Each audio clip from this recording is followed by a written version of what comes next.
প্রতিদিন ১৩,০০০ ফুট খাবারের খোঁজে পাহাড়ের উপরে ওঠে একটি বিস্ময়কর ছাগলের জাত। জানলে অবাক হবেন, তারা জন্মের ৫ ঘন্টা পরেই পাহাড় বেতে শুরু করে। তারা পাহাড় বেতে এতটাই আগ্রহী এবং যে কোনো মানুষকে তারা পিছনে ফেলে দিতে সক্ষম।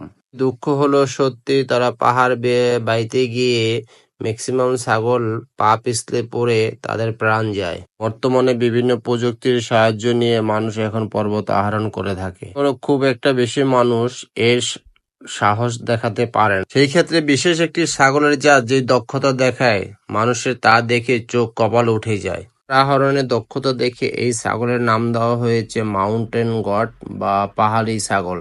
একে গৃহপালিত পশু হিসাবে পালন করা যায় না, কারণ পাহাড়কে আপন করে নেওয়ায় লোকালয়ে মোটেও পোষ মানে না এই ছাগল। সাধারণত ৮-১০টা ছাগলের মতো একই দেখতে এই মাউন্টেন গট বা পাহাড়ি ছাগল, কিন্তু আচরণ এবং বৈশিষ্ট্যের দিক দিয়ে তারা অন্য ছাগলের থেকে ছাড়িয়ে যায়। স্বাধীনভাবে বিচরণ করে। যদি পশু হিসেবে পালিত না হয়, তাদের আত্মরক্ষা এবং খাবারের ব্যবস্থা তাদের নিজেরই করতে হয়।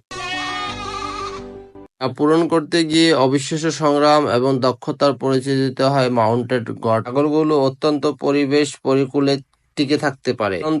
পার্বত্য অঞ্চলে এরা বসবাস করার কারণে তারা অনেকটাই পাহাড় রূপে নির্ভরশীল। নিজেদের খাবার সংগ্রহের জন্য তারা পাহাড়ের গায়ে চড়ে বেড়ায়। খাবারের খোঁজে তারা ভূমি থেকে ১৩,০০০ ফুট উঁচুতে পাহাড়ে উঠে যেতে পারে। বিস্ময়কর এই ছাগল।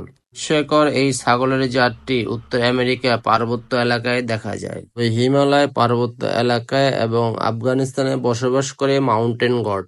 একটি সদ্য জন্মানো পাহাড়ি ছাগলের বাচ্চার ওজন হয়ে থাকে প্রায় ৩ কেজি। পর থেকে তাদের জীবনটা হয়ে থাকে সংগ্রামী পরিপূর্ণ। জন্ম নেওয়ার ৪ থেকে ৫ ঘন্টা পরেই তারা পাহাড়ে চড়া শুরু করে। দুর্গম পাহাড়ে তাদের আশ্রয় এবং খাবারের উৎস।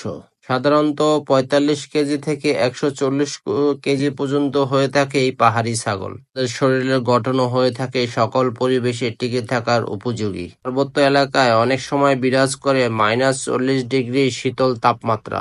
আবার অনেক সময় বয়ে চলে ১৪০ কিলোমিটারের গতিতে ঝোড়ো বাতাস। কিন্তু আবহাওয়া যেমনই হোক না কেন, সবকিছুতে টিকে থাকতে পারে মাউন্টেন গট। সাধারণত এই ছাগলেরা ১২ থেকে ১৫ বছর পর্যন্ত বেঁচে থাকে, তবে বেশিরভাগ ক্ষেত্রে তাদের পাহাড় থেকে পড়ে তাদের প্রাণ যায়। অক্টোবর থেকে ডিসেম্বর মাস পর্যন্ত এদের প্রজনন মৌসুম। বছরের শুধু এই সময়টায় তারা মিলিত হয় পুরুষ এবং স্ত্রী ছাগল। একটি পূর্ণবয়স্ক ছাগল থেকে বছরে প্রায় ৪০ কেজি উল পাওয়া যায়। কিন্তু পোষ না মানার কারণে বাণিজ্যিকভাবে লাভ হলেও এদেরকে পালন করা যায় না। আগে অনেক মানুষ তাদের ধরে এনে পালন করার চেষ্টা করেছে, কিন্তু প্রতিবারই ব্যর্থ হয়েছে। প্রিয় দর্শক, ভিডিওটা ভালো লাগলে লাইক, কমেন্ট, শেয়ার করে দিবেন। Thank you for